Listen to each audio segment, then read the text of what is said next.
Yo, what is up, guys? I'm doing another video because the first one I did on door pulls is only the passenger side, and if you guys own a 350Z, you will know that the driver's side is a lot more difficult than the passenger side. So, if you have normal, for some reason the 350Z makes everything difficult on the driver's side, but as you can see here, the areas are like super recessed, and it's just it can be a pain and it won't stay if you don't do it the right way. So from my experience, I've done these door pulls a few times, and I've finally got it down to what works for me. So what works for me might not work for somebody else if you don't do it the same exact way I do it. But yeah. So first off, we're gonna start out with taking out the mirror adjuster and the whatever, the buttons. And all you do is, I'll show you real quick. There's four little clips here. You're gonna use a door pull tool or some kind of, like, I wouldn't use a screwdriver because it might crack. But all you're gonna do is get into the four little clips there, pop them a little bit, and then just pop out one side at a time. It's pretty easy to do. You'll get the hang of it. This is the one I use. I think I got this on Amazon for like a few bucks or something like that. So it works pretty good. I just push it in like this, and then kind of like pick that one up, pick it up a little bit, and then I pick the other side up, release that one side, and I do the same thing on the other side. So other than that, it's pretty easy. And then to take the extra door pull off, all you do is you use the same tool, pop it under there, pop it off. I've already done the one of the inlays, and all I did was just measure it up, cut it on there, and just kind of form it on there best I could with a heat gun, and that's pretty straightforward. We're gonna do the two sides as well. I'm gonna use a piece of scrap piece here, something I have left over from the trunk hatch. So I got two exposed sides on the left and right there, as you can see. And what I'm gonna do is just kind of like try to eyeball it and just cut out that same curve. But before you do all this, just make sure you guys went over everything with a microfiber towel and some 70% isopropyl rubbing alcohol, or like some kind of like degreaser. And make sure it's all really dry. You just don't want that under there. You're gonna need a squeegee, even though it's really small. The pry tool, and then a sharp knife. For this one, it helps out a lot to use a 30-degree angle blade, just because you can get more details, and then you'll need a heat gun, obviously. So let's go ahead and get started here. So what I did here was I cut out two little templates, or not templates, but two little pieces to fit in there. I kind of just eyeballed them and then traced them when I figured it out. And flip it over so you don't cut two of the same exact one like I did here. I had to recut this. But so what you do is you get them in there, just push them in there, try to keep this top edge straight, and use a heat gun to work them in there. Afterwards, you can't really see the seam because everything's facing down. And then also, don't forget, there's gonna be buttons in there to cover all that anyway, but it still does look professional.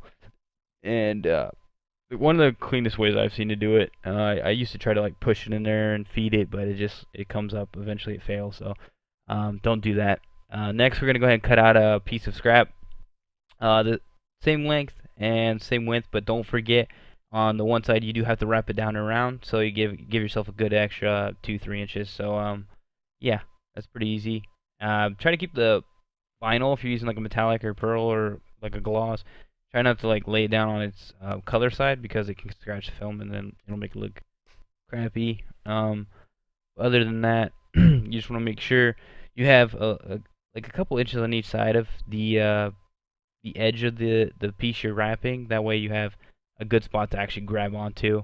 You don't want to just like cut it exactly as the door pull. So give yourself extra room. I'm gonna trim off the excess here. So I see I have a lot of extra. I could probably use that for something else later, like a boost gauge or something like that, some kind of aluminum piece. I'll give myself a good extra half inch, because I know I'm just gonna wrap that around anyway, and I should be good to go. I'm gonna cut this on a piece of plastic under the carpet so I don't mess it up. I wish I had a garage in my house. I don't, so I'm actually doing this in my office. So I gotta kind of be careful, try to get that deposit back. So there's my extra. I'm gonna put that in my little pile of scraps for later. You never know when you'll need it. I could even use that on a mirror later, so it's always good to save scraps. It looks good here, so we can go ahead and jump into the actual wrapping portion of the main part of the door pull. Since we already did our inlays, we want to make sure we do our inlays first, and then we'll follow that with the main piece. Okay, so we got a piece. We're gonna lay it out, make sure there's nothing under it, make sure it's clean, so we don't accidentally pick up some kind of like little dust or debris and it gets stuck under the film and the object we're wrapping. Then we're gonna go ahead and just kind of peel half of the backing paper back, just to kind of give us a little anchor point to try to minimize debris getting under there. Also, and it also makes it easier to stretch over the corners. So, I'm gonna peel it back here. Okay, so I got the backing paper back. So now what I'm gonna do is I'm kind of just gonna lay it on top of there. Try not to pick anything up again. Um, so I'm just gonna lay it down, and you can use a snitty here. A snitty. It's a little tool that actually cuts it without worrying about it cutting anything else. I was too lazy to go get mine, but so I just made just if you do it like this, just make sure you don't cut the actual film under it. Just kind of like pick it up and cut it like a open cut. Um, but other than that, straightforward. That's easy. And then we will. I'm gonna go ahead and lay the film onto the object I'm wrapping now, the door pull in this case, and make sure this is focused up for you guys as best as I can. Sorry if the camera doesn't focus all the time. I'm trying, I'm working with it here. It's kind of hard. I have a bigger lens for whatever reason. I never ended up buying another lens. So I'm kind of like trying to see what is going to be difficult here to wrap, and obviously this little recessed area here where you would actually grab it, that's going to have a lot of contact, and that's pretty recessed, so I need to make sure that's pretty well situated. Ideally it's better to start with all the corners first instead of the main flat area, because if you pull the attention to the corners, then you're going to have crappy corners. So if you start with the corners first and then you lay it out and squeeze it out and everything, then you're going to have good corners, and the rest just kind of falls behind in place. So now I got the backing paper all the way off. I made sure I have enough space on the curved edge. That way I don't end up wrapping the whole thing and then I'm falling short over there, so don't forget about that part. Also, make sure you have a good little overhang on the other side as well, because we do have to make some relief cuts where that recessed door handle area is. And if you don't have enough, you'll fall short and it'll look bad and you have to restart over. So pay attention to those two key points and you should be good to go. So other than that, all I'm doing here is doing cold pre-stretch. So I got the vinyl on there, and now I'm going to pull it over the corners just a little bit. That way it'll kind of be stretched, and then when I'm going to go back later with a heat gun and I'm going to give it just a little bit of heat, and it's going to shrink it back around those corners, so I don't have to worry about having bad corners. So pull it, stretch it over the corners a little bit, get it nice and tight, and then you can go back later, use a heat gun, it'll shrink around it, kind of like a shrink wrap effect, because it wants to self-heal. That's the benefit of having this new air release film with the self-healing memory. So here I'm just making some relief cuts. That way, I can release some of the tension around the recessed area right there in the corners, the really deep corners. That's gonna hold the most tension. So by giving it some relief cuts, and when you're doing this, be sure that you're not cutting it too far. Just start out little by little. I've done this a few times, so I know how far to go. But if you haven't, you can cut that too far, and then when you use a heat gun, it'll shrink further and make that line longer. So be very careful about that. Just do it little by little, and then you're gonna just use a application glove and just kind of start working into the recessed areas. As you can see, it's starting to get pretty tight and a lot of tension in the corners there. So what I'm going to do is I'm going to feed it in there until it gets tight. I'm gonna use my heat gun, release some tension, and I'm just gonna keep doing that process over and over again, and using relief cuts in the right areas and using the heat gun to relax the film. That's the biggest part. If you can use the heat gun to relax the film, then it's not going to want to pull back to that area before. You know what I mean? So a lot of times people who are doing vinyl for the first time will just not do this, and they'll have a lot of tension around the edges and corners of whatever they're wrapping, right? And when they just go ahead and cut that later, that film's gonna still want to um, go back to its original form. So with the memory in the film, it wants to always go back to its original form. So if you wrap it, you get the tension. Use the heat gun to get rid of the tension and the wrinkles, and the film just looks relaxed. Then it's gonna stay relaxed, and you're not gonna have a lot of jumping back or fingers or just stuff like that later on. It'll last a lot longer. So I'm just gonna keep doing this, just heating it up a little bit, releasing that tension. You can see the wrinkles just kind of fade away there. It looks just like a smooth, relaxed piece again. And I'm just gonna keep going, trying to use relief cuts and work it into the recessed area. I don't want to make this video too long, but this is pretty much the most difficult part of this. So just keep doing this until you can work it down all the way around the film, and then we're just gonna, we're gonna keep using relief cuts like that. See how the tension kind of released there at the end. I know that I'm not gonna cut too short because I'm kind of eyeballing it under, keep an eye on it, and just using the heat gun. So far so good, and we're just gonna keep doing this until we finish it, obviously. Okay, so now that we got the most difficult part over first, we started with that area. That way, the rest of the tension is gonna be, not it won't be too tight on there. If we started with everything else first and then we went back over to the other end, it would be too tight.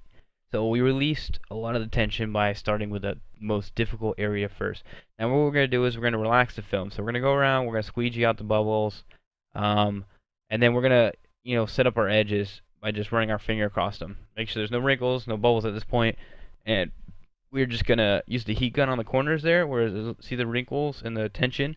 I'm gonna use the heat gun and get that film to relax itself, and then just kind of push it over behind the corners, and that'll shrink back up around the corners, and it's kind of like a shrink wrap effect, but it does make the corners look a lot better. So now what you're gonna do is use a little, you're gonna cut directly behind the corner, and then just use your cuts. Try to keep them clean at this point. Don't go too crazy, because if you mess this up, then you can mess up the whole job essentially just by being careless. So just kind of be patient with it. Keep relaxing the film before you cut. You're gonna relax the film, and then I would give it a good 20 minutes before you actually go back and cut it, just to make sure all the adhesive settled, it's set, and it's holding. And then you can go back over afterwards with a heat gun and do the post heat process. So right now all I'm doing is I'm going through, I'm heating up the corners, letting them shrink back a little bit, cutting behind the corner, using my finger to smooth over the corner first, and then I'll go and cut my straight edges to the corners. So I don't want to cut the straight edges to the corners with the corners still attached. I want to make a little relief cut behind the corner, if that makes sense. It's kind of hard to see here. I'm not the best cameraman, and I'm using a little tripod, but I'm trying my best, So as you can see here, this is kind of a good angle. See how relaxed the film is? There's not like tons of wrinkles and tension. That's what you're looking for. You're just trying to make the film look like it's just sitting there, basically.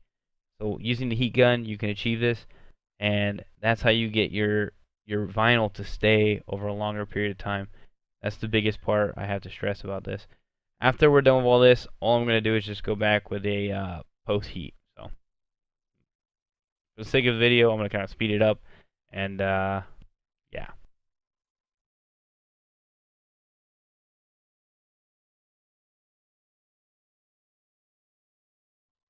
Okay, so right here, all I'm doing is just cutting out the top pieces, and like I said, since we did the inlay on the big area right there, below the so the window spots, all you gotta do is cut it out and try to keep your edge straight, and then you're just gonna smooth it down with a heat gun, because you're not gonna see that seam because it's on the sides for one, it's hidden by the controls for two, and for three, all the seams are overlapped by the biggest piece of film. So that works out.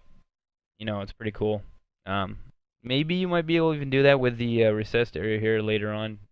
If you're still having trouble with whatever film you're using, maybe try using a overlay right there. Um, but all I'm doing is just cutting everything out, trying to keep it super straight. And the key to that is having a super sharp blade.